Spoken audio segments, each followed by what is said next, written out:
একটি অত্যন্ত গুরুত্বপূর্ণ বিষয় নিয়ে আলোচনা করব, যেটি গতকাল আমরা কিন্তু সবাই ভোটার লিস্ট পেয়ে গেছি। কিন্তু ভোটার লিস্টে দেখছি যে অনেকজনের নামে আড়াআড়িভাবে লেখা আছে আন্ডার অ্যাডজুডিকশান, বা কিছু কিছু জনার হচ্ছে ডিলিক্টেড বা আন্ডার অ্যাডজুডিকেশন লেখা থাকলে আমরা কি করব বা কি করণীয়, এই নিয়ে মানুষ অযথা ভয় পাওয়ার কিছু নেই, আতঙ্কিত হওয়ার কিছু নেই।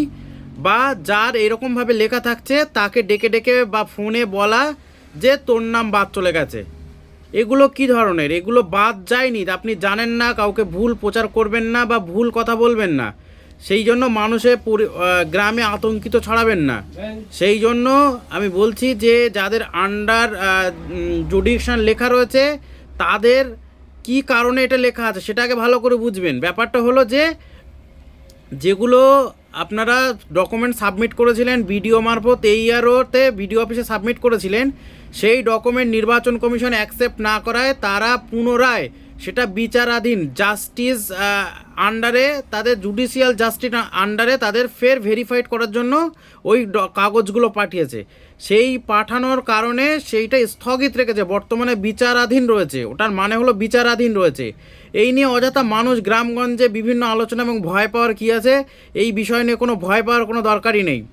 যাদের ডিলিক্টেড অপশান তারা কি করবেন, যাদের ডিলিক্ট লেখা রয়েছে তাদের হচ্ছে যে প্রথমেই আপনার বিএলও আছে, যে বিএলওর সঙ্গে কথা বলবেন, কি করণীয় সেটা জানবেন। আমি যতদূর জানি আপনাদেরকে বলছি, সেটা হচ্ছে প্রথমে জেলা শাসক অফিসে ডিইওর কাছে লিখিত অভিযোগ করা যে আমি ভোটার, দীর্ঘদিন বসবাস করি, কিন্তু আমার নামটা ডিলিট হয়েছে কেন, কি বৃত্তান্ত, এই বিষয় নিয়ে একটা চিঠি করা। দ্বিতীয়ত হচ্ছে যদি ডিইওর অফিসে যদি না হয়, তারপরে আপনার সিইওকে আপনি চিঠি করতে পারেন। এরপরেও যদি আপনার না হয়, তারপরে আপনি অনলাইনে 6 নম্বর ফর্ম ফিল আপ করে সাবমিট করতে পারেন। তারপরে যেমন হিয়ারিং হয় তেমনভাবে আপনি করতে পারবেন।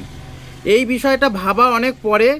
যাদের আন্ডার জুডিশিয়ান লেখা আছে তারা 9 তারিখ পর্যন্ত ওয়েট করবে। তারা কোনো রকমভাবে কোনো কিছু এক্ষুনি করার দরকার নেই, 9 তারিখ পর্যন্ত ওয়েট করবে। তাদের ফের নতুন একটা লিস্ট বার হবে।